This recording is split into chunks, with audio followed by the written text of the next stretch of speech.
Hello everyone, welcome to this Friday's Physio Q&A. We have a busy week ahead, so those of you who are joining on Facebook at the moment, if you could let me know that you can hear me loud and clear, then I will crack on with the questions that people have asked me in advance. If I don't get to the end of them today, I will certainly answer them next week. So those of you who are watching live, if you could just leave me a message just to say, I can hear you, Lucy, see you, Lucy, loud and clear from Facebook, that would be brilliant. So we've got lots of questions today that people have asked in advance, but obviously if you're watching live and you want to ask any questions, I will answer your live questions first, and then answer the questions that I've been asked in advance afterwards. So please do start tapping away. Brilliant, that's great, Alan, really good that you can hear me loud and clear, so I will crack on. But let me just introduce myself to those of you that have never joined me on a Friday before.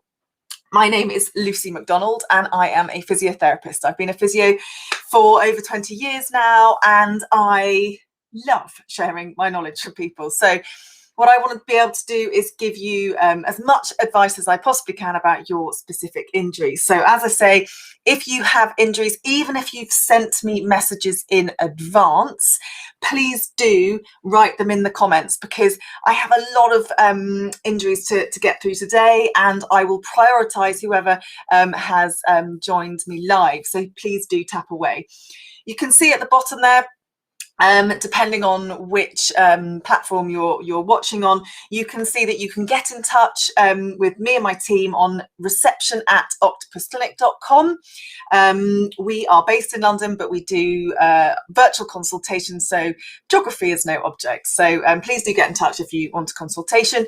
And throughout this session, I'm going to be referring to exercises that will work well for your injuries, that I have got that are freely available on octopusclinic.com. So if you go to the website octopusclinic.com, you'll see a whole library of exercises there.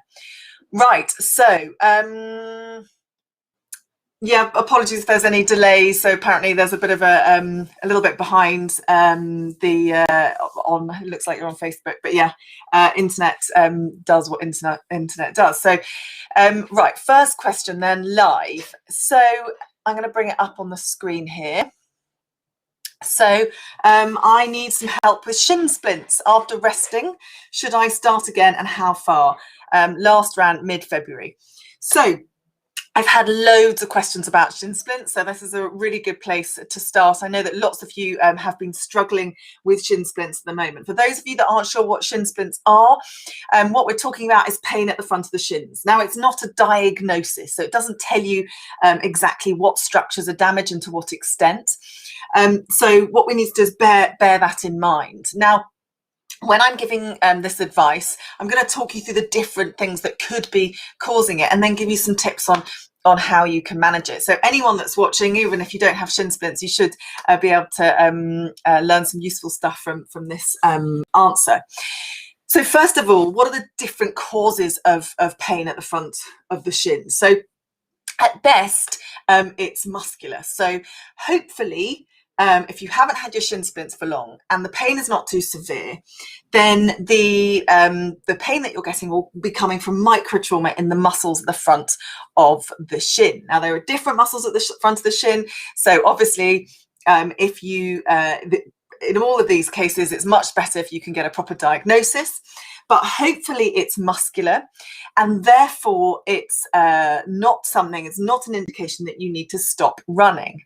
However, if you keep running through pain, there's a very high risk that it could progress to the next steps. Now, the next step is when the bones start to get involved and you start to get a kind of bony bruising or bony stress reaction, as we call it. Now, that calls for rest, because what you don't want is you don't want that bony stress reaction to progress to become stress fractures, because stress fractures really do need a lot of rest, depending on the bone that is or the part of the bone that is damaged and the extent of the damage and things like your past medical history, etc., will depend on whether you need weeks or even sometimes months off running. So you really want to try and prevent shin splints from progressing to that stage. So what do you do about it? So irrespective of which structure is damaged, it's really important to reel back in your load. Now, the difference between me advising you on this kind of forum and one-to-one is that in this kind of forum, really just from a safety perspective, I would advise you not to run if it's painful. So that doesn't mean go and take a load of painkillers and then run on it, obviously. I mean, as long as you're not on any painkillers and you have normal sensory ability, so as long as you don't have a condition that stops you from feeling pain, that sort of thing, you can allow pain to dictate what you can or can't do. So please don't run through pain. So when I say look at the load, you can sit down and you can write down, if you haven't already, write down how much running you've been doing lately. So particularly, or when the pain started to come on, how much running you've been doing. Not just running, but perhaps if you have a job where you're on your feet, then you need to take those things into consideration as well, because they may well contribute. But really just looking at that and thinking, okay, over that period of time, did I suddenly increase my amount, my load? And there's chances are that you have to some extent. So it might be that you've increased your distance, or you've increased your speed, or you've suddenly introduced hills or something like that. So you need to look at that and have a really honest chat with yourself. Right, is this the reason that I've suddenly got an increase in load? And that's why, whether it's the muscles or the bones, they are getting damaged in a way that they're not able to recover as fast as they are damaged. I'll get onto recovery a bit more in a second. So that's the first thing to do, and then to really bring back your running training, and then slowly but surely build it up again. Now, in the meantime, you can use it as a really brilliant opportunity to really get yourself strong. So you can do things like, presuming you don't have a stress fracture, presuming it's the initial stages, and so presuming that none of this is painful, you can do things like squats and lunges and deadlifts and all sorts of things to get your body strong. Now, one of the things that is often missed in runners, and I know I've had a lot of questions around this as well, is calf weakness. And that's considered to be one of the contributing factors in shin splints. It's not the only contributing factor, but it is one of them. So one of the exercises that you can do is heel drops off a step. Now, again, presuming it's not painful, and making sure you're going through that full range of motion. You can go onto the website. On the website there, if you stick at the top of the in the search tool, heel drops, ping, you'll get the exercise there, so you can have a look at how to do it. It's also worth looking at, so I've covered load, looking at modifying the amount of load that you're putting through. I've covered strength in general, so doing general strength conditioning, and specifically calf strengthening as well.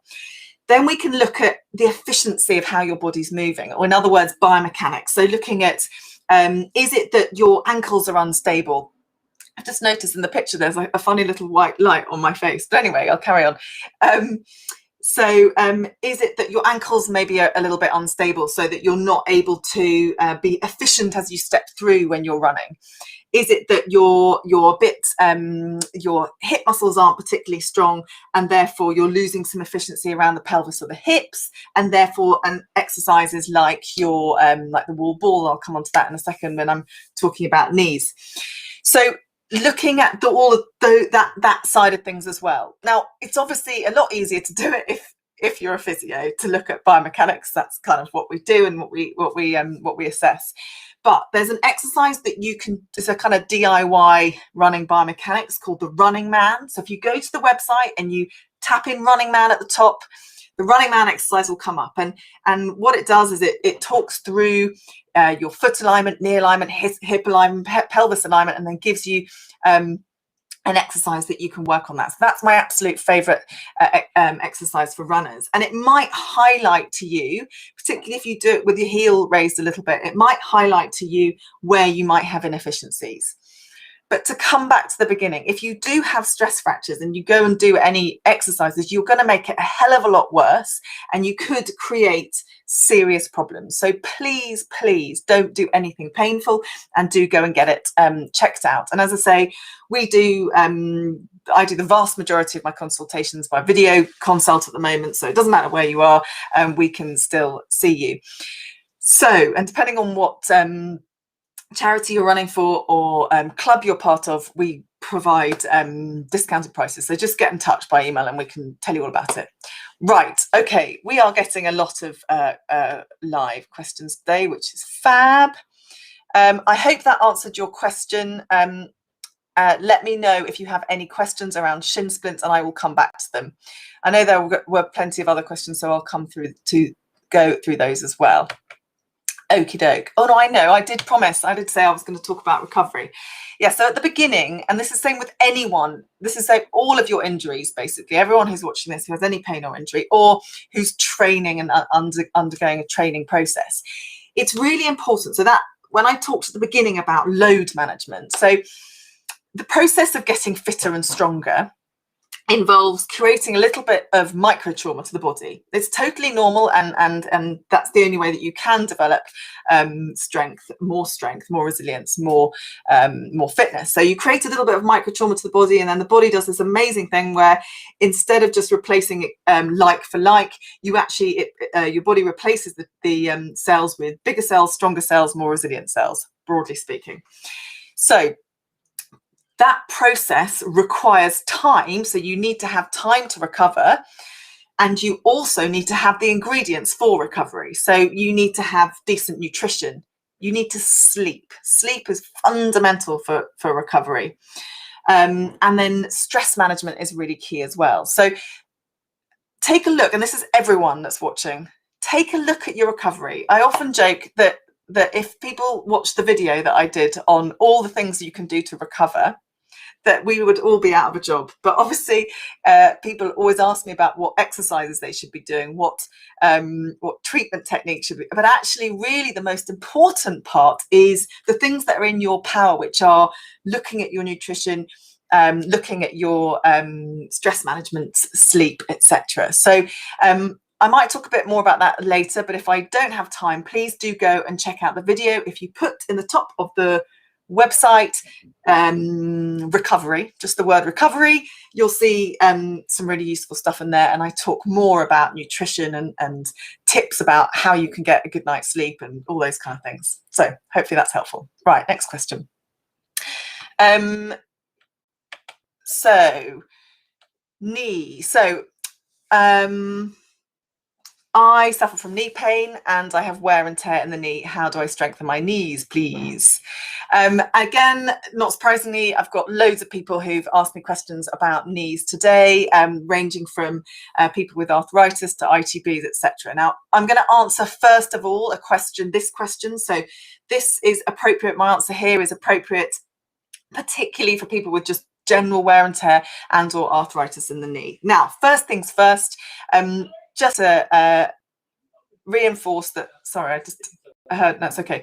So first things first, it's really important to recognize that running, we now know that running is not bad for your knees. Now, it very much depends on how you run, in terms of if suddenly, out of the blue, you go and run a marathon, chances are your knees are going to hurt. However, if you do it sensibly, so if you do it in that way that I've described, where you slowly build things up little by little and allow your body to recover, adapt, become stronger, more resilient and fitter, then it's really good for your whole body, including your knees. We know that that sort of repetitive impact is really good for the bones, for the cartilage, and so that's the first thing to establish. So next thing is, what about arthritis? You know, a lot of people are told, oh, they've got arthritis, and a lot of people think, and I know this isn't the case with you, Lorraine, but I'm covering the other person's question as well. So people think, oh gosh, you know, this is inevitably going to get worse and it's just going to get progressive, and that's absolutely not the case. I recently did a video on knee arthritis for that very reason, because so many people do have this misconception that arthritis or wear and tear in the knees is an inevitable progressive issue, and it's really not.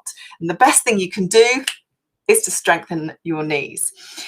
So how do you go about it? Well, first of all, there are a few movement patterns that are like totally fundamental for the knees. And by that, what I mean is if you think about when you need to use your knees, other than when you're running, if you're getting up out of a chair, if you're walking down and upstairs, and then of course when you're running and walking. So what you want to do is you want to strengthen, the reason I'm saying that is you want to strengthen your knees in those ranges of motion that you need. So if you're a hill runner, you're going to need to be strengthening your knees in a much larger range of motion than if you tend to just run on the flat. So the kinds of exercises that are really good are squats. I mean, squats have got to be your number one. They are the most versatile exercise. You can, depending on how you put your weight, you can prioritize your quads or your glutes more or less. Go onto the website, have a look on there, and look at our videos of. So if you just stick in the top squats, you'll see the videos of doing squats. Likewise, split squats are great, which are basically, they kind of look like static lunges. And then other things that are great for the knees also involve strengthening the hip muscles and the ankle muscles, because the knee sits between those two joints. And if you've got instability or weaknesses in the hips and the ankles, then it tends to, or can often manifest in the knee. So the kind of exercises that are good there are things like deadlifts to work the glutes, or variations, modifications on deadlifts, and then calf raises, heel drops, as I mentioned early on when I was talking about shin splints. So you want to be working those two parts. I have done a video because I often get asked, that one of the most common questions I get asked is, what are the best exercises for runners? And the answer to that is in a video. So I've done a video where I talk through my favorite exercises for runners, why they are, ranging from strength conditioning stuff, alignment stuff, and stretches. So that's the kind of what exercises to do part of this question. But more importantly, it's about how you're doing those exercises in terms of the range of motion. But even more than that, which is why I'm going to leave it as the last part answer to this question, is making sure you're building up in small increments and allowing, as I said at the beginning, those ingredients for recovery, you're putting those ingredients for recovery in place. So time, nutrition, sleep, and I've just forgotten the other one. Oh yeah, management of stress. So all of those things, take those into consideration. So I hope that's answered your question. Okay, right. We are whizzing back to Achilles and heel pain. Lovely. Again, really super common question. So really, I think this will be very helpful for a lot of you guys either watching live or in the playback. So let's start with Achilles. So where's my foot and ankle? It's on the floor here. Let me just grab it. Okay, so this is a plastic model of the foot and ankle, just to reassure you. Some people are a bit squeamish and think it's a real one, but it's plastic, especially as I often call him Bob. So anyway, here's a skeleton of the foot.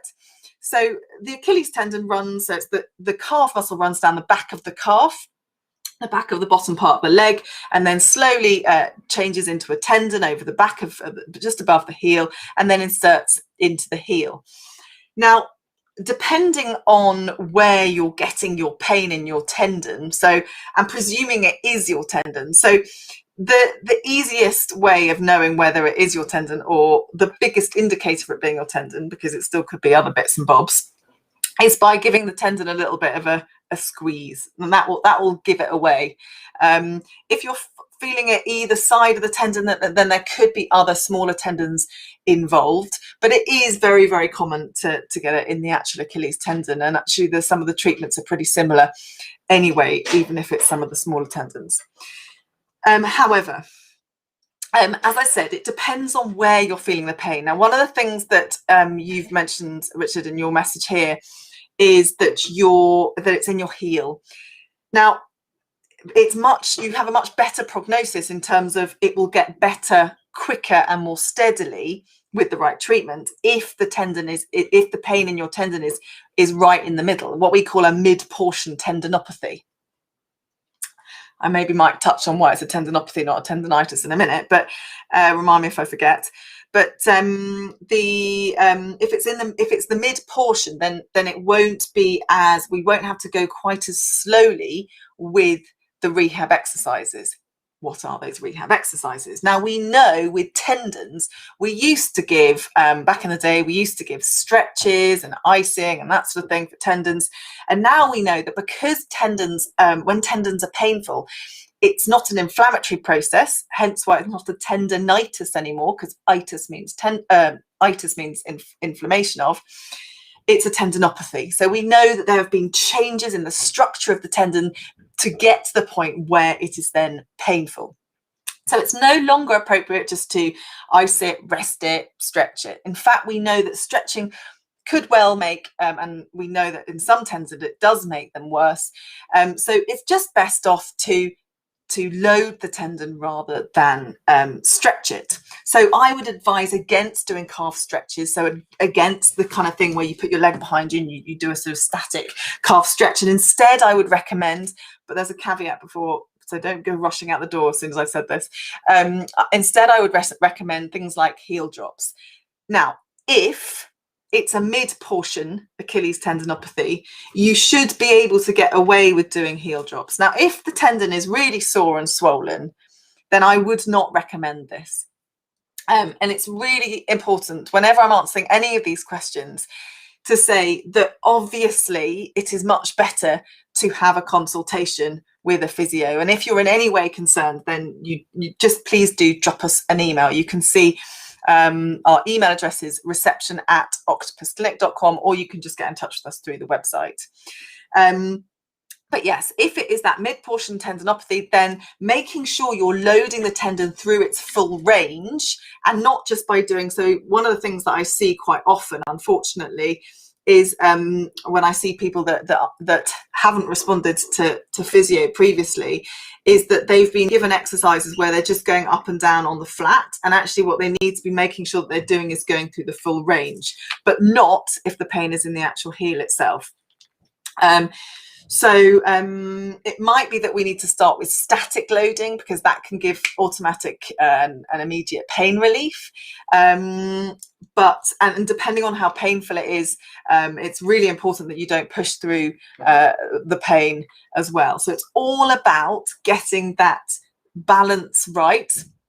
So you want to be just the right side of the line, which is that it's a little bit uncomfortable, but around about a sort of 2 or 3 out of 10 on the pain scale. But you don't want to be tipping over that level, because if you tip over that level, you might end up creating more pain, aggravating the tendon, and then ending up not being able to load it, and then ending up in a negative spiral again. So tendons are always all about loading. If it is in the actual heel bone, then you must avoid doing heel drops. And when you introduce that kind of range of motion, you have to do it very slowly and gradually. And it will also mean that you'll have to really pull back your running, unfortunately. However, as I say, if it's in the middle of the tendon and a mid-portion tendon, then you should be able to maintain some degree of running, albeit just modifying it. So we've talked a hell of a lot about the local tendon issue, but it does, what we always have to think about with all injuries is not just what's happening locally with the local injury, in this case an Achilles tendon problem, but why is it that bit of your body has become damaged? Now, it might be a simple matter of increased excessive load, but it also makes you wonder, why is it that on that particular side of your body, you're getting pain in that particular location? And that's where we need to look at biomechanics. And I'm not sure if you've been watching since the beginning of this video, but I talked about a favorite DIY biomechanics video that I've got on the website called the Running Man exercise. Now, obviously, it's better if I can see you on a video consult and I can look at you doing single knee bends and that kind of stuff. But what you can do is go and have a look at the Running Man video, try and practice it yourself and see if there's any sort of weaknesses or instabilities there that you can pick out yourself, and therefore then go on to say, for example, if you notice that your ankle's a bit wobbly, you can go onto the foot and ankle section and go through those. And likewise, for example, if the hip is, you can do that. But what's really important is that you don't do anything that's painful, so so that you don't create any further damage. Now, it might be, and those of you that might be watching who've had treatment with me in the past, or other physios, you may well have been advised, and on a regular basis I do advise people to do exercises that are painful. However, I can only do that if I've assessed someone one-to-one, otherwise it could be unsafe. I'm sure that you guys can all appreciate that. So, okie doke, hopefully that has answered that question. Then the next question that we've got is shin splints. So, Sally, hopefully I have answered that question with that first comment. And thanks, Michael, for letting me know that. Do let me know if there's anything I can help with getting that referral for an MRI. Okay, next question. I've been getting pain in the ball of my foot under my third toe. It hurts mostly first thing. Calves also feel stiff. Any help? Welcome. So we need to be a little bit careful. I've touched already on stress factors in runners a little bit with regard to the shin splints.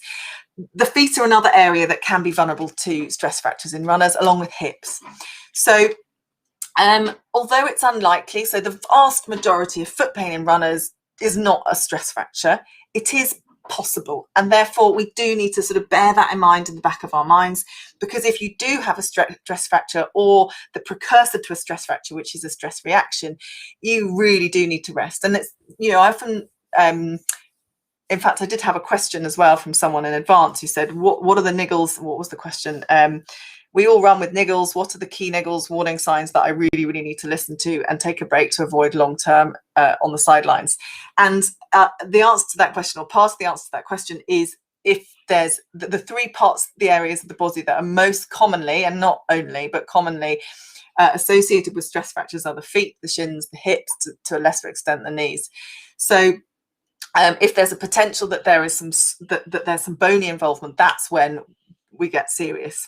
There's a couple of other things that actually are relevant to this question as well, because you mentioned your calves feeling stiff. Now, you're mentioning just a bit of stiffness in your calves, so it's highly unlikely to be any of the serious things. But one of the things that we again need to watch out for with people with calf pain is two things: the DVT, which is a deep vein thrombosis that can be life-threatening, and compartment syndrome, which is something that can be limb-threatening. So we need to be, although they're very unusual, it's extremely unlikely that if you had calf pain that's the case, but we do need to bear them in mind. So again, it's always worth, particularly if you have sudden any swelling, redness, that sort of thing in your calf, or you've had recently had COVID or had severe COVID, because we know that the risk of DVT increases if you've had severe COVID. So we need to bear those in mind. But one of the most common things with runners is just straightforward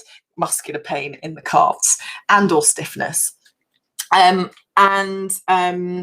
The answer to that is, again, all about load management. And I've done a video, so it might be worth anyone who's watching this who has calf pain. I've done a whole video on calf pain in runners. So please do go and check out, just go to the website, octopusclinic.com, and stick in the top there, calf pain in runners, or just calf pain, and it will come up as a video where I talk through the different components of it. But basically it's about reeling back or modifying your training, so potentially leaving a bit more time between runs, or shifting where you're doing your long run, making sure you're getting your nutrition in straight after your runs, making sure you're getting a good night's sleep, or more sleep on the night that you've done your before and after your longer runs. So those, or a more intensive training session. So those kind of things. And then if you can have a period of time where you reduce back your running and you increase the amount of calf strength work you're doing, then that will help. You obviously don't want to maintain the level of, if you've already got sore calves, you don't want to maintain the level of running that you're doing and add calf calf strengthening, because you're just adding even more load and your calves are going to be even worse. So it is about sort of getting that balance and perhaps temporarily reading things in with your running, or slightly changing the way that your running program is panning out short term in order to be able to get the strength stuff in there. But back to your question, Heather, about pain in the ball of your foot. I would really want to try and understand what things like what footwear you've got. So if you've got some decent shoes, have you changed your shoes recently? Are they the same amount of do they provide the same amount of support as the shoes that you were wearing before? What's your job? Are you on your feet a lot all day anyway, so adding to, again, just more load going through the foot? Things like, so I'll give you an example. So for example, if you're on your feet all day at work, and then but you're noticing your pain when you're running, it might be something to do with the shoes that you're wearing at work. That if you can wear more supportive shoes when you're at work, then you won't get the pain when you're running. Do you see what I mean? Or if you can change the days that you're running so that they're on less intensive days on your feet at work. So it's always good to look at, not just when you're creating a running diary, a training program, if you will. It's always good to look at other influences in your life, so other physical activities in your life in particular. But then also I would be looking at the posture of your foot, so for want of a better way of putting it, so looking at the biomechanics. So what type of foot do you have? Now, very broadly speaking, and any podiatrists watching this are going to shoot me for saying this, but very broadly speaking, do you have particularly flat feet? Do you have particularly high arches? So if you have either extreme of foot type, then you might want to be doing some exercises to work the muscles of your feet. So for example, if you have particularly high arches, you might want to be doing, there's an exercise on the website where it talks through training pronation. So pronation is a really normal part of the gait cycle, so the walking or running cycle, particularly walking more than running, but and it involves the process of rocking from the outside of the foot onto the inside of the foot and pushing off through the big toe. So if you're getting a lot of pain over underneath your third toe, then it might be that you're not completing that pronation process properly, and therefore doing some exercises to train that pronation process might help you. However, conversely, if you've got a very flat and unstable foot, it might be that your whole foot's just plonking straight down, and therefore you might need to do some exercises to work the arches of your foot. And if you again go onto the website, you'll see in the foot and ankle section of the videos, you'll see a exercise where you stick a band around your ankles and do some resistance work.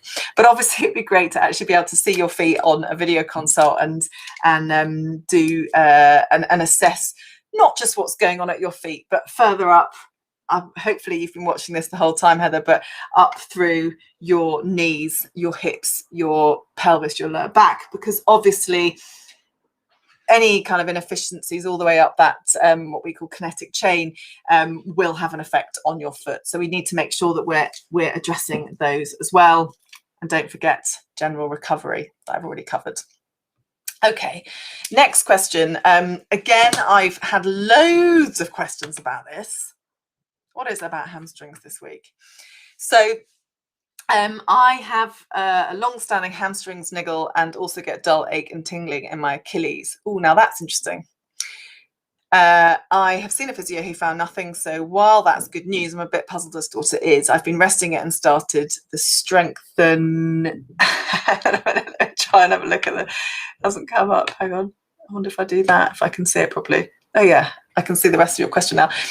I have seen a physio who found nothing, so while that's good news, I'm a bit puzzled as to what it is. I've been resting it and started the strengthening exercises, but some days it hurts and others it doesn't. Okay, so the reason I said, ooh, that's interesting that you've got tingling in your Achilles.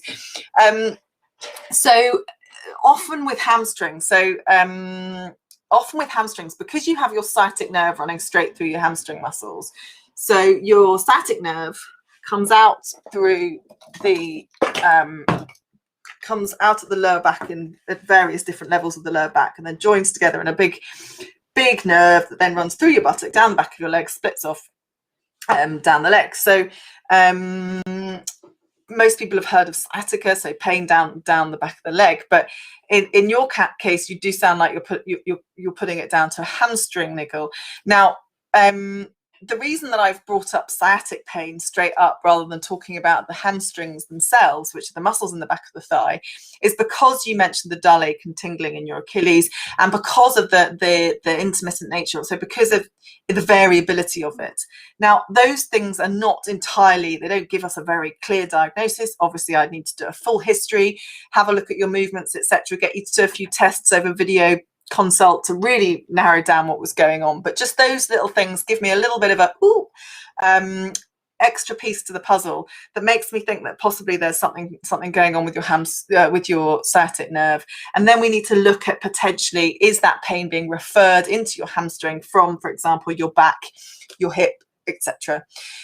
So it is really difficult for me to advise without having assessed you, and it would be great in your case for me to do that, because it's really hard to know where to start, whether to advise you to do back exercises or hip exercises. Or so if I was to give you something, I would probably recommend that you go to the website and you stick in the words waiter's bow. And if you put the words waiter's bow into the search tool, you'll see an exercise will come up where it talks about isolating the movement from your hip. Now, it's really important that you only do a few of those repetitions. So you do maybe 10 repetitions, and then you see if there's any aggravation in your symptoms. Now, if there is any aggravation in your symptoms, that will give us some information. But obviously, I don't want you to go off, do 30 reps and then be in absolute agony. So do try that one. And also I'd want to do a test on you called slump. I'm not sure if the physio that you saw did a slump test. Again, that's not necessarily the be all and end all, because if you're mobile, false negative.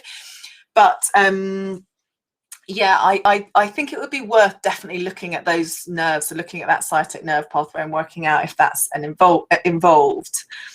Because if we're just isolating it to the hamstring, however, so if it's just coming from the hamstring itself, which, as I say, I don't think it is in you, but if it was, then we need to do a loading program for the hamstrings to make both the muscle components stronger and more flexible. Please don't go off and do loads of hamstring stretches. It'll probably make you worse.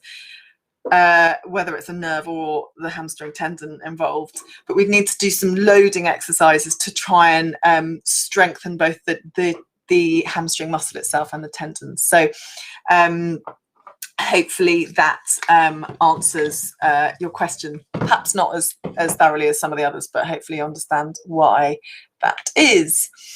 Okay, next question is about calf muscle strength. So let me just check that I have covered this. So I suffer with tight calves. They're fine after I lost 2 stone. This was 2 years ago. Now they're back again, and I don't know why. Gait analysis was carried out 2 years ago, and my trainers are suitable, and I change them every 300 to 400 miles. So first thing about the weight loss component, congratulations.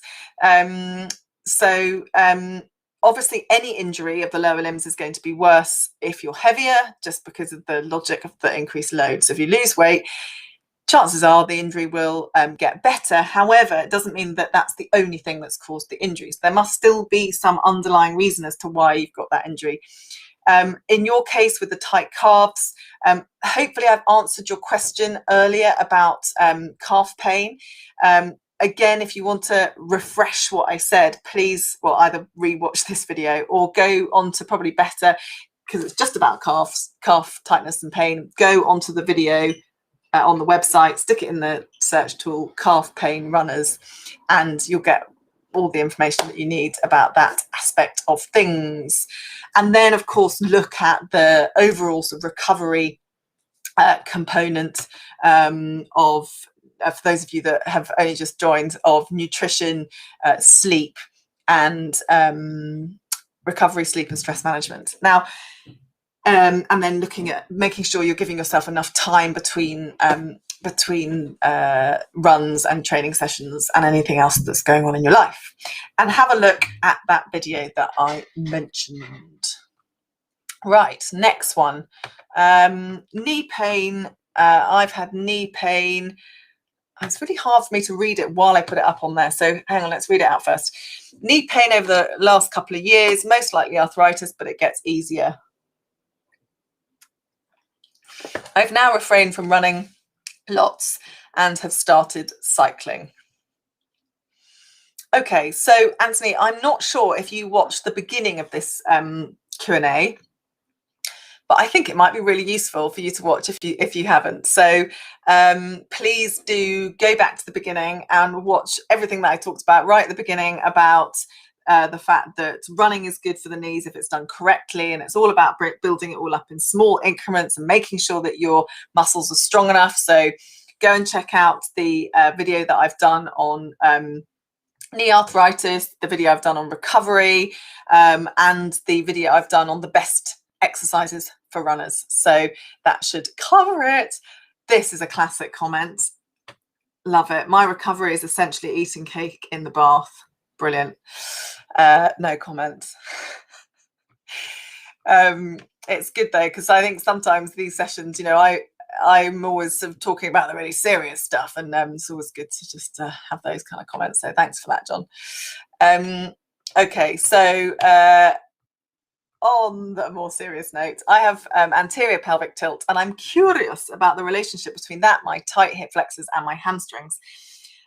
So this is a brilliant question, and it's quite a buzzy thing. If there's any physios watching at the moment, they'll all be going, ooh, and they're getting excited about it, because anterior pelvic tilt, basically what we're talking about is difficult for you to show me here, but here's your pelvis, and to cut a long story short,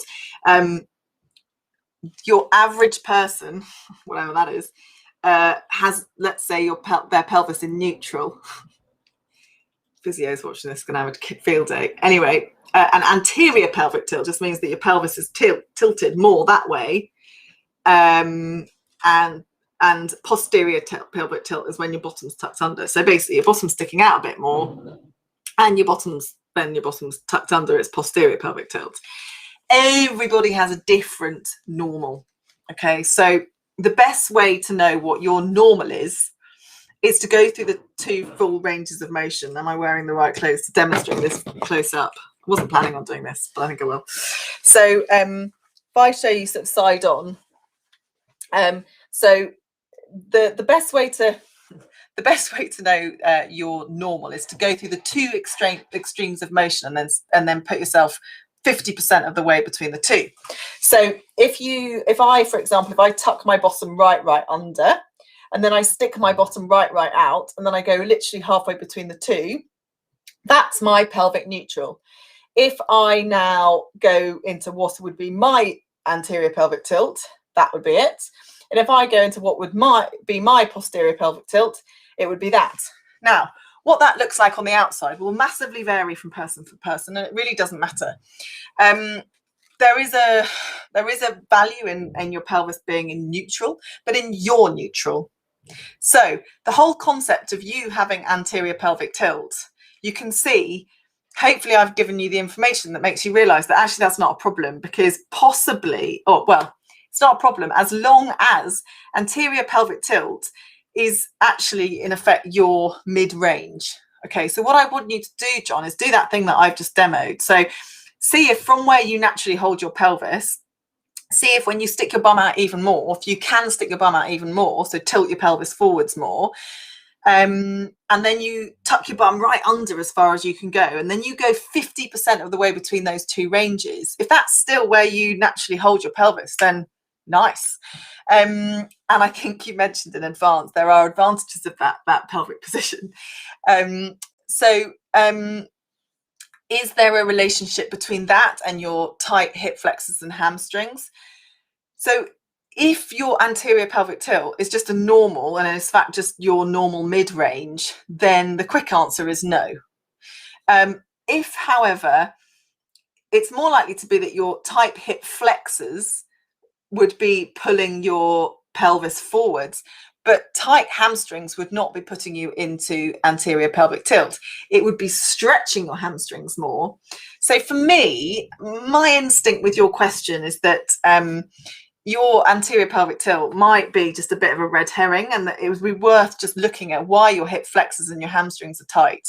Now, normally when a muscle is tight, and this is any muscle, irrespective whether it's the hamstrings or the hip flexors, it's normally because the muscle is weak and or hasn't been strengthened in the range of motion that is available. So for example, if you work your hamstrings but you only do hamstring curls and you're not working the hamstrings in a way that we call eccentrically, so you're not doing things like either Nordic curls or Nordic curls or Romanian deadlifts, that kind of thing. So you're just doing the shortening component of hamstring contraction and not the lengthening component. Then that can mean that the lengthening component is weaker and the strengthening component is stronger. So, or the shortening component is stronger.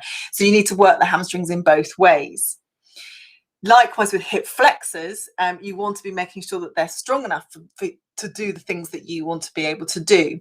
Now, that's one side of the story. The other side of the story is that are your hip flexors or your hamstrings having to work harder than they should need to because other muscles are not working properly? Now, most people know that the biggest muscle in the body, well, I say most people, but maybe it's a physio thing, but anyway, is your glutes. So your big old glute max. And that's a really big powerhouse of the body. So really propels you forward. So if your glute max is weak, then you might have tight glutes, tight hamstrings, and in your case, you might find, because this is something that I've anecdotally noticed, and any physios watching, if there's any research on this, I'd love to read it. But anyway, that your lateral hip stabilizers might be weak. So have a look at the and the best exercise series for that on the website, you can go and have a look, is the wall ball series. So go onto the website, stick in the search tool at the top, wall ball series, and the exercises will come up.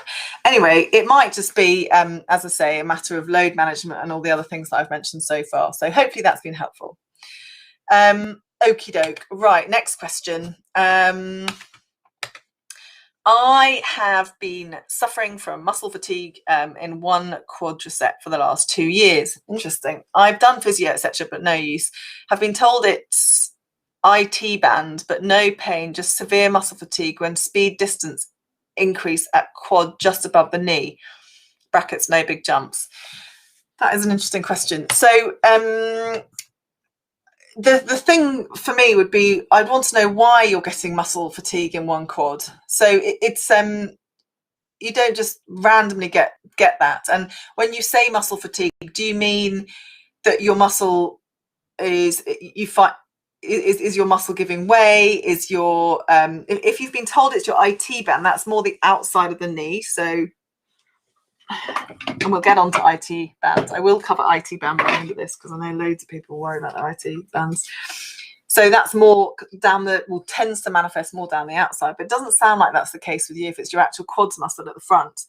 So I kind of want to know what was it that brought this fatigue on? So you said it was for the last 2 years. Was there one particular event that happened 2 years ago that happened?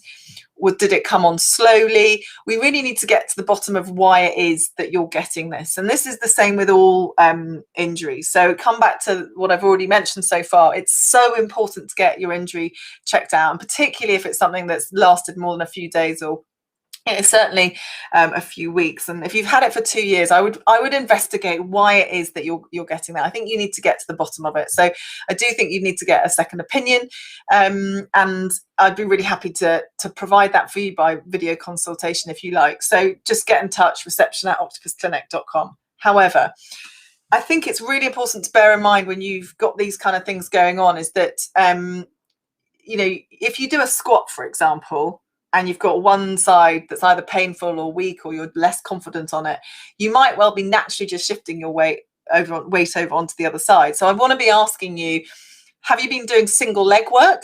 So have you been doing stuff standing on one leg? So things like step ups, step downs, single knee bends, anything basically standing on one leg, and making sure that you're isolating that side that's weak. And then are you properly pushing it enough? So are you using are you making sure that you're pushing it to the point of fatigue? So you want to be making sure, if you want to build muscle strength, you want to be making sure that you're really working at least 70-80% of your maximum. So what that often is if you say, for example, you do 10 repetitions, at the end of that you feel a bit fatigued, you then have to have a little bit of a rest for a minute or two, and then you then you do another set, and then you may even have to drop down to say 9 reps, and then in your third set you're either just about managing to do your 10 reps, or you're only making it up to about 8 or 9. So you want to be making sure that you are actually putting that much load through your muscle in order to make sure that it is getting stronger, and then putting all the other things, as I said, from a recovery point of view, that are so important, because without those things, the muscle will not get stronger, it will just potentially get weaker. So I'd want to look at how often you've been strengthening, how much load you've been using, have you been going through the right amount of have you been doing the things that are required for running? So for example, things like plyometrics, jumping, so but really why it is, just comes back to that question that I mentioned at the beginning. Why is it that you're getting that fatigue? Okay, so, and I think this is the last of our live questions. So good, great. So even if you don't take time off from running, because there are advantages of running, just bring your running back a bit so that you're well within your comfort zone with your running, but continuing some degree of running is a good thing. If it's not painful. I can't remember actually, Heather, which injury yours was, but presuming that it's not painful, if you can do pain-free distances, and you can just bring it back a little bit, so that, as I say, you're well within your comfort zone, and then you can do calf exercises alongside it. But perhaps doing, I don't know, a 2-minute, 1-minute run for sort of 21 minutes, that sort of thing, depending on what your fitness level's like anyway. But just doing a little bit is better than doing nothing, if that makes sense. Then you can maintain all your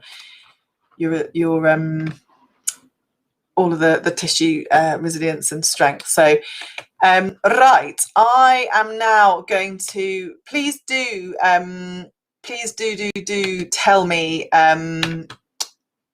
or do, if anyone's still watching live, please do tap away and let me know. Oh, we do have 2 more.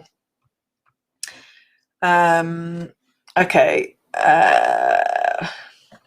so this is the reply to my question about what's causing the fatigue in the legs. So fatigue, it's like you're holding a squat. It's not at the side, but right over the edge of the knee. I've done strength work, also single leg and rest, but always comes back. Yeah, we need to look at in more detail, Fran. So I think if you do get in touch with me and we can have a consult, that would be awesome, because you're sort of generically doing the right things, but I think we just need to tune in and look more thoroughly. So quite often on the surface, people might be doing the right thing, but it's not. We need to sort of just be really super thorough with exactly when you're doing things, the intensity that you're doing them, etc., in order to get you back. But yeah, need to investigate that a bit more. Okay, next question is, I keep having neck aches usually when I fall asleep. I'm not sure whether it's the neck pillow. Can falling asleep with a neck pillow aggravate it? I would worry less about it being the neck pillow, Alec, or Aleki. Sorry if I've just probably pronounced your name wrong, which is really annoying. I know, sorry. So I would, as I say, I would worry less about your pillow. So normally people will feel pain when they're falling asleep, and put it down to things like their pillow or their bed or whatever, but actually it's probably something that you've been doing during the day. So I would have a look at how much movement. I mean, that's the first one that you need to be looking at.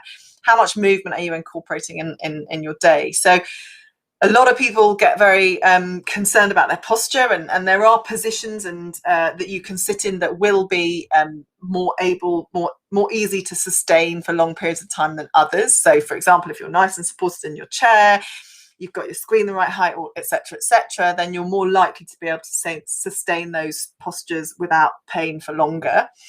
But more, it's down to how much movement you're doing, So making sure that you're doing general exercise. Oh, I'm glad I did pronounce it right. Awesome.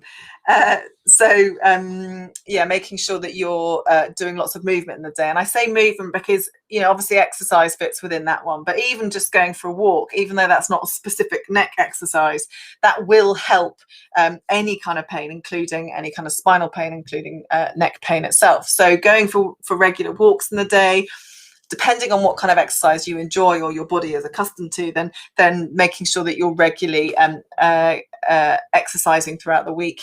And then, as I say, just get up and move. I've done videos on this because obviously huge numbers of us at the moment are sat at home working as a result of the pandemic. So there's a video on how to set up your workstation where I demonstrate how to kind of make adjustments there. And then there's videos on exercises that you can do at your desk. Now, more specific to your neck, if it's just neck pain and you don't have any other symptoms, so you don't have anything like any speech, swallow, dizziness, ringing in your ears, fainting, pins and needles in your arms, any symptoms, weakness, any kind of coordination issues with your legs, I know I'm going to miss stuff out. If you've got any other symptoms, then you definitely need to go and get it checked out, and I'll be happy to do that by video link if that would be helpful. But if it's just your neck aching at night, then I would make those simple changes that I mentioned at the beginning. On the website, there are exercises for the neck, but I would recommend that you only do those under the guidance of a chartered physiotherapist or doctor, or someone, another health professional who is qualified to do so.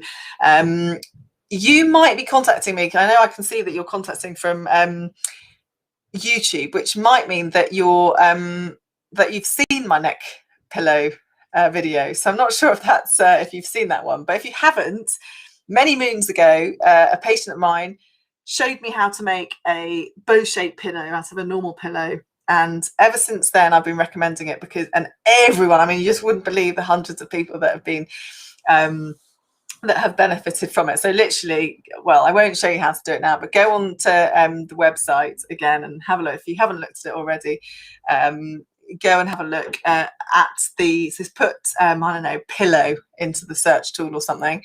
And then in that video, I show you how to make a bow-shaped pillow that then you can fit nicely behind your neck, and then it's really nice and supportive. Oh, good. Yeah, you have seen that video. Great. Okie doke. Any other live questions coming in? That would be great. I might actually do a separate video in order to answer the questions to the people that have asked me in advance, because we've had a lot of live questions today. So instead of adding on all of the questions that people have asked me this week, I'm going to finish this live, and then I will then I'll answer those questions. But thank you very much to those of you that have joined live. If you have any more questions, I'm going to wrap up any minute. I can see that there's still quite a lot of people watching live. So please do ask anything else that you want to ask right now. And then at the end of this, I'm going to then open up a new video in which I'm going to answer all the questions that I've been asked in advance, so that they don't then need to watch almost an hour of live questions before getting onto the things they've asked me in advance. Please do check out our website. Please do follow us on all the usual social media. I'm more active on Facebook, to be fair, but also on Instagram, Twitter, YouTube, LinkedIn. So please do follow us on there. Okay. Brilliant. Some of the people in advance have been made it, so that's good. And Alan, yeah, I'm glad you enjoyed it. You had a question though, so let me answer your question as well, Alan, or do you need to dash off now? So I will answer your question, John, and then Alan, I will answer your question too, as you're here. And you've been so amazing. You've been here since the beginning. So, but you haven't answered your question live. So, but I know that you did ask in advance. So anyway, hello, John. Hello and welcome. I'm glad you made it. So outside of the ankle pain, possible, are you thinking peroneal tendon? So let me know, but yes, that is a possibility. So I think you've just joined us, so you probably haven't heard all of the other stuff I've talked about, ankles and feet and stuff. So pain on the outside of the ankle. Now, presuming that you haven't fallen over and twisted your ankle, which is obviously a different matter. In fact, could you tell me that, John, if you have fallen or if it's just something that's come on gradually? I'm guessing that you'd probably have told me already if you had fallen or twisted your ankle. So when you say the outside of your ankle, John, do you mean this side or do you mean this side? Because posterior tibialis tendinopathy is more on the inside. Let me have a look. Oh yeah, so here it is. Here's your message. Pain on the inside of the ankle, both legs, and then the photo there looks like it's either tibialis posterior or medial tibial stress syndrome. So yeah, on the inside of the foot. Yeah. So from what I have written down, that your pain is over the inside part of the ankle. Well, I would call the inside anyway, the inner aspect of the ankle. Anyway, if it is, yes, there's a possibility that it's either your tibialis posterior. I'm going to take that. I'm going to take your thing off, otherwise it's going to confuse. There we go. I'll put that one on for anyone that's watching. Posterior tibialis or tibialis posterior basically manifests down the inside of the ankle and can also manifest inside the foot as well. So where you've pointed to in your photo that you sent me could either be tibialis posterior tendon or it could be the actual bone of the tibia, so medial tibial stress syndrome. They are completely different things when it comes to how we treat them locally, because if it's the bone, we need to really look at pulling you back in terms of the amount of load. If you can run on it, if it's pain-free to run on it, then I would advise you just to run those pain-free distances. Now, there's ways that you can maintain your fitness and those endorphins by still doing less load, and I haven't touched on this already. So you can do run walks, you can do so that you're still getting those, as I say, still getting those endorphins. You're increasing your heart rate, dropping your heart rate, increasing your heart rate, dropping your heart rate. So you're still getting some decent cardiovascular fitness, but with less of the load going through the legs. So if it is bony, then that very much is what we need to do. And if there's no pain-free running that you can do without me seeing you and being able to diagnose it, I would recommend that you don't run and you just maintain your fitness with other non-impact stuff like cycling or walking. However, if I can see you and I can diagnose it as a tendinopathy, then if it is tendon pain, then I can advise you to run through a little bit of pain in a tendon. Do you see what I mean? So if it depends on the structure. So if the tendon is the thing that's damaged, a little bit of load will be good. If it's the bone, load ain't good. Okay, so it's really important that we establish that difference. Now, earlier on in this video, I've talked quite a lot about shin splints, and I would, if you can, go back and have a look at those, look at the rest of this video, John, because I talk in quite a lot of detail about how to manage shin splints, because that would fall under that medial tibial stress syndrome sort of umbrella, as it were. If it's tibialis posterior tendon itself, then you want to be doing specific exercises where you're working the arches in a way that we call eccentric and concentric. So in other words, you want to be lengthening the tendon by allowing your foot in a controlled way to go flat and then lifting it up in the arch. And if you go to the website and you have a look, you go to the foot and ankle part, the video section of the website, you'll see a couple of exercises with a band around the ankle. In that video, you'll see what I mean about training those those tendons on the inside of the ankle. But again, it begs the question, why is it that that part of your foot is being overloaded? So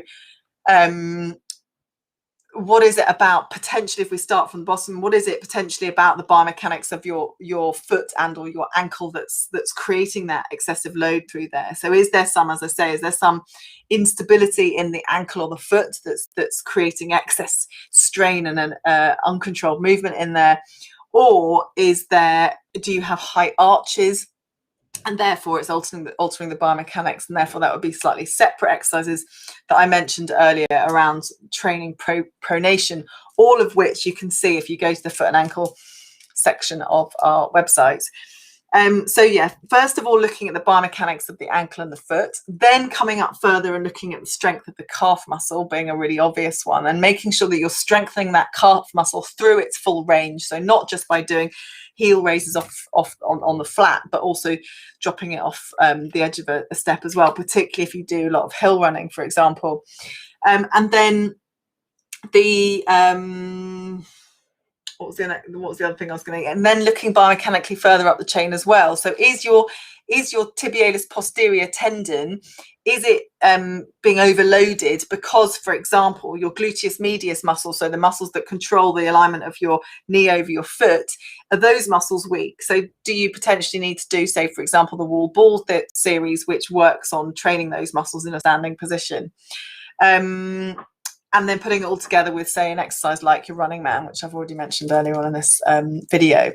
So I would look particularly at those things. So the band exercises that I've just mentioned, the heel drops, heel raises, and actually looking at making sure that you're getting your alignment of your ankle right when you're doing heel raises. So video 42, for some reason I always remember the number of that video. It's bizarre, but I do.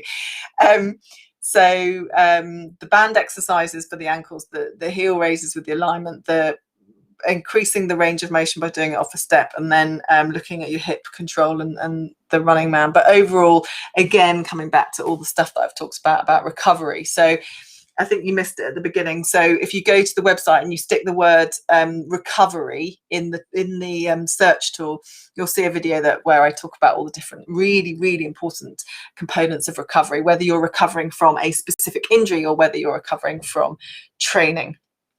Okie doke. These are going to be my last couple of questions because then I need to go. So hopefully that's been helpful though, John. And thanks for joining. Okay, so actually, John, just to finish off on that comment that you've made, I haven't run since Saturday. The pain's gone completely. Tried to run Sunday, but it was too painful, so I stopped. Good call. I have done some range of ankle exercises using resistance bands. We'll see how it goes this weekend. So when I talk about resistant band exercises, I'm not talking about sticking a resistance band over the foot and then pushing down, lifting up, pushing down, lifting up. You've got resistant bands, which is great. Do go onto the website and look at what I mean by resistance band exercises. So these ones, you wrap it around your ankles and you're doing you're working on the arches of your feet. You're much better off just doing tiptoe stand stuff and more functional stuff if possible. So yeah, but that's a pleasure. Thanks for joining. Okay, I promised Alan that I would answer your question next, Alan. So Alan's question was, where's your question, Alan? Can you write your question? Because it's somewhere on my list, but I can't find it. So if you write your question, I will make sure I answer it now. So next question is about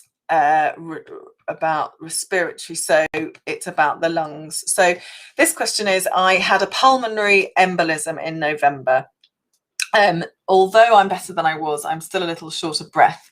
Will breathing exercises help my lung recovery? Roger, it very much depends on the cause of your pulmonary embolism and if there are other things going on. And most people that have a pulmonary embolism, then that it's happened because perhaps you've had COVID or you've had other conditions, pneumonia, etc. There's other things that have been going on from a medical perspective. So it really depends. the quick answer to your question is yes. Breathing exercises help lung recovery, full stop, but it depends on what other stuff is going on. So, and the type of breathing exercises that I would recommend depends on other stuff going on. If in doubt, go and have a look, and maybe this is why you're contacting me, because I did the videos that were really popular about breathing exercises for COVID. So if you haven't seen those, if you go to, probably the best thing rather than the website, if you go to the YouTube channel and you click on COVID, long COVID, if you click on that playlist, you'll see in there I talk through breathing exercises and other things on about recovering from COVID or long COVID. So hopefully that will help. But I think that you need to, if you're, I'm glad that you're getting better. That's fabulous. If the breathlessness is improving steadily, and I would recommend that you check in with your doctor if you haven't already checked in your doctor. But if it is recovering steadily, then you're able to build up your activity levels slowly but surely, and you don't have any other symptoms like fatigue, etc., then that's good news. But if in doubt, please do get in touch. So you can contact me, reception@octopusclinic.com, or just, as I say, speak to your local doctor who can advise. Okie doke. Oh, this is a bit of a cracking one. What are the best shoulder stretches? So this is a great exercise, a great question actually, because the answer is, let me just get my shoulder. Oh, here's, I've got two shoulders. Anyway, so the answer to this question is it depends what it's for. Okay, so first of all, stretches aren't necessarily the best thing anyway. For some reason, stretching, as in static stretching, gets the value of it is over inflated, certainly in my opinion. Strengthening stuff is more important, and strengthening through the full range. And by that, what I mean is whatever activity you want to do, doing strength work through that range that you need. So for example, if you're a squash player or a tennis player, you're going to need to strengthen your shoulder through a much larger range of motion than someone that just wants to use their shoulder for example, getting unpacking the dishwasher or getting heavy things out of the oven. So and if you're, depending on what range of motion your pain is in, again, you need to make sure that you're working your muscles in the ranges of motion that are normally painful, but without pain, or with very low levels of pain. So it's not like, oh, well, if you're painful with, if your shoulder's painful at the end of range, then you need to be smashing out loads of strength work at the end of that range, because you're just going to make yourself worse. The pain will get better. The pain will get worse. But what you do need to do is you need to modify the positions and do exercises that enable you to work the muscles through that range without creating more pain. And that's what we do as physios. We work out how much load we can put through your shoulder and or any other part of your body that's injured, in order to create an increase in strength, an increase in resilience of the tissues, without creating a pain reaction and a big inflammatory response. A small amount of pain, a small amount of inflammation is good, but again, back to what I was saying at the beginning of this video, I would recommend to anyone watching this that they don't do anything that's painful at all. Whereas when I'm seeing someone one-to-one in clinic, I will often recommend things that are slightly painful, but that's because I know exactly what's going on with their shoulder or their knee or whichever bit of them it is. Hopefully that makes sense, and you can see why I can't be more specific with that. So what are the best shoulder stretches? I think I've answered that. Now, Noel, have you then followed it up with any other information? So I think you might have also messaged me in advance. So let me just check. Or while I'm looking, if you could fill me in, that would be great. No, you didn't. So yeah, if you could give me a bit more information, Noel, that would be great, and I can be more specific with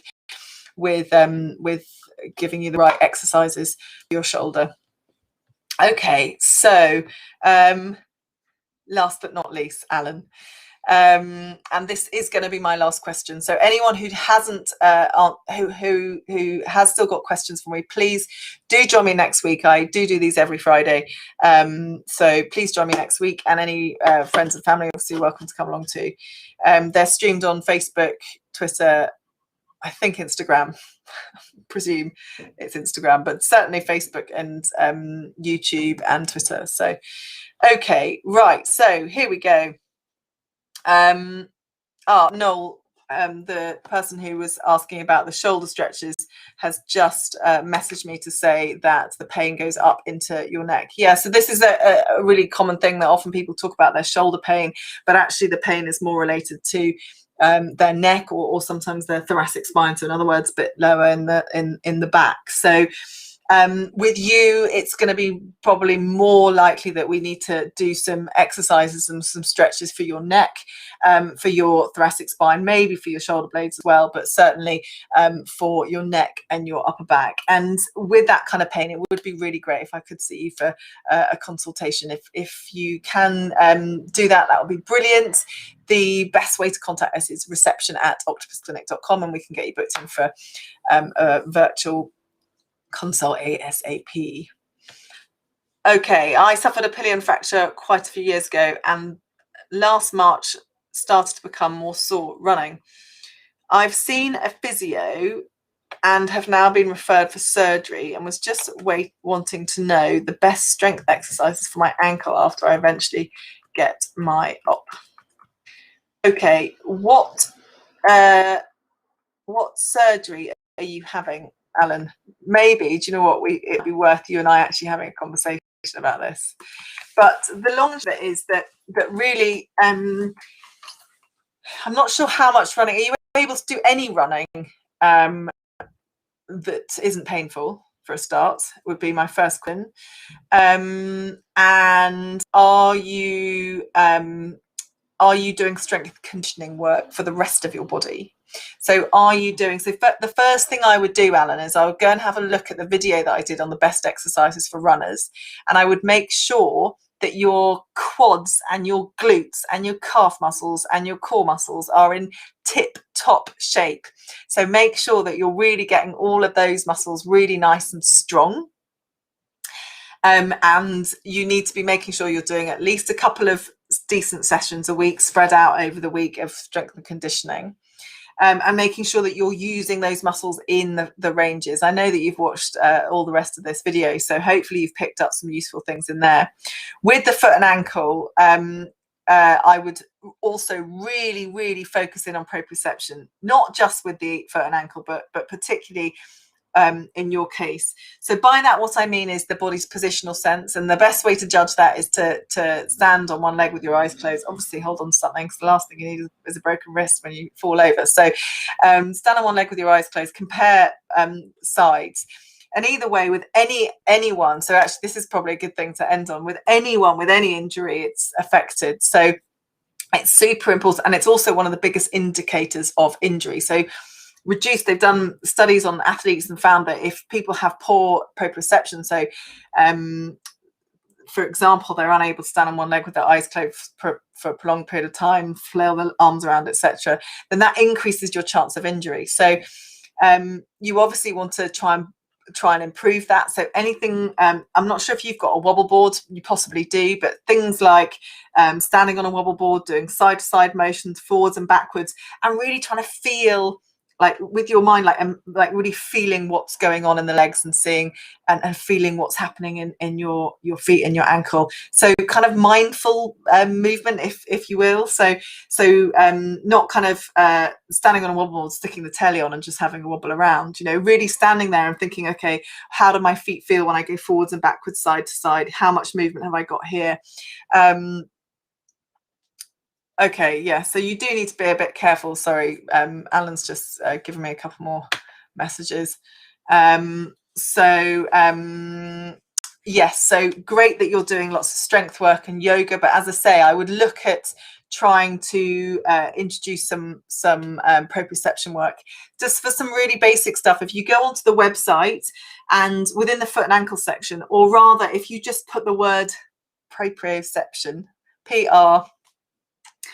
Proprio, proprio, CEPTION. If you put the word proprioception into the search tool, then you'll see the videos for proprioception. But basically, yeah, standing on one leg with your eyes closed. If that's easy, if you can stand on one leg with your eyes closed for say 30 seconds without having to actually grab hold of whatever your hand is hovering over, then you can then start to add some arm movements, some knee movements, some head movements. When that becomes easy, you can then do it, as I say, on wobbly surfaces, uneven surfaces. So I would add that component. So make sure you're super strong in the rest of your body.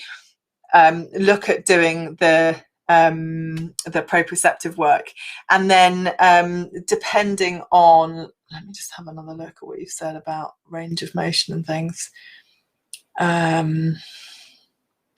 One small run a week I'm allowed, and and